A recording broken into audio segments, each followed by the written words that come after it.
ওনার সাথে আমার দেখা হওয়ার সুযোগ খুবই কম হয়েছে লাইফে। উনি আমার বিয়েতে একবার আসছিলেন, এক দুইবার ওনার সাথে দেখা হয়েছে, বাট ওনার ব্যাপারে আমি জানি যে উনি মাউন্টেনের সাথে জড়িত ছিলেন, ক্রিয়ার সাথে জড়িত ছিলেন।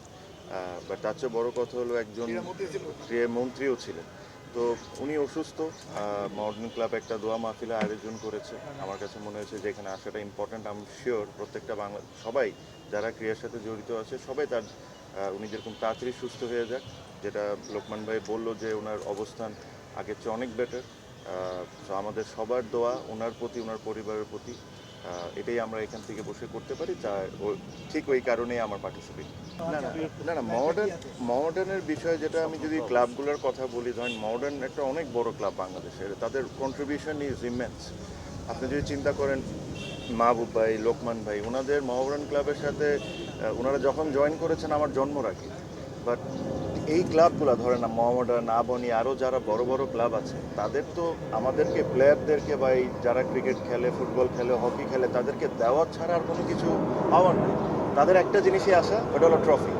তাছাড়া কিন্তু ইয়ার আফটার ইয়ার তারা স্পোর্টসকে কন্ট্রিবিউট করে গিয়েছে। আর এই ধরনের মডার্ন ক্লাব বলেন, আবনি ক্লাব বলেন, এদের কারণেই কিন্তু আমাদের পুরো স্পোর্টসটা দাঁড়ানো। অ্যান্ড এনাদের ইন রিটার্ন ওনারা কী চান? ইন রিটার্ন ওনারা চান যে ওনাদেরকে সম্মান করা হোক, যেটা ওনারা ডিজার্ভ করেন অতটুকু সম্মান করা হোক। আপনি মাহবুবের কন্ট্রিবিউশন দেখেন ক্রিকেটে বা অন্য যে কোনো স্পোর্টসে, লাস্ট 10 বছর, হ্যাঁ ক্লাবেও আপনার ধরেন লাস্ট 10-15 বছরে কত পরিমাণ টাকা তারা নিজের পকেট থেকে দিয়েছেন। লোকমান ভাই, আরও সাথে অনেকেই আছে, আমি কাউকে ছোট করতে চাই না। তো আমি আশা করব যে আবার নতুন করে ওনাদের একটা কমিটি হয়েছে, আমাদের পক্ষ থেকে যে সম্মানটা তাদেরকে দেওয়া উচিত, যে জিনিসটা ওনারা ডিজার্ভ করেন, আমরা ওই সম্মানটা যেরকম ওনাদেরকে দিতে পারি। আমি তো জড়িত আছি ভাই। আমার লাস্ট টাইম হার্ট অ্যাটাক হওয়ার সময় আমি মাউন্টেনের জন্য খেলছিলাম। আচ্ছা, অ্যাজ অ্যান অর্গানাইজার এটা নিয়ে আমি আসলে এরকম কোনো কিছু চিন্তা করি নাই। আমার কাছে যদি মাউন্টেনের এরকম কোনো সময় মনে হয় যে আমাকে ওনাদের সাথে নিলে এটা ক্লাবের জন্য ভালো হবে, ওনারা যে কোনো সময় ডাকলে আমি যে কোনো সময় এসে যাবো। ও আসলে আমরা সবসময় ওয়েলকাম করবো। না অবশ্যই, কেন না। মানে এটা তো আমার জন্য প্রেস্টিজের ব্যাপার, মডার্ন ক্লাবের সাথে জড়িত থাকে। আমি তো এর আগে আমাদের বিভিন্ন ইন্টারভিউতে বলেছি, আমাদের যে অনেকদিন পরে অনেক ভালো একটা কমিটি হয়েছে। এই কমিটিকে আমরা ইনশাল্লাহ, এই কমিটির মাধ্যমে আমরা মডার্ন ক্লাবের পুরনো যে ঐতিহ্য আছে, যারই তো গৌরব, যেটা আমরা হারিয়ে ফেলেছি মনে করছি, হারানো ঐতিহ্য ইনশাল্লাহ আমরা ফিরে আনতে পারবো। আপনারা জানেন আমাদের ক্লাবগুলিতে চলে কীভাবে, মডার্ন আবনি একদিন হাত পেতে পেতে আমাদের চলতে হয়েছে, যার জন্য আমরা ইচ্ছা থাকা সত্ত্বেও আমরা কোনোদিন কিছু করতে পারিনি।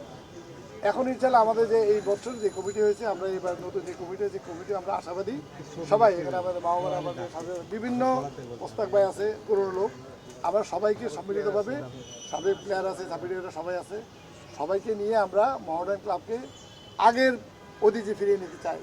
এবং আপনারা যেটা বলতে দেখতে সবসময় দেখবেন ইনশাল্লাহ।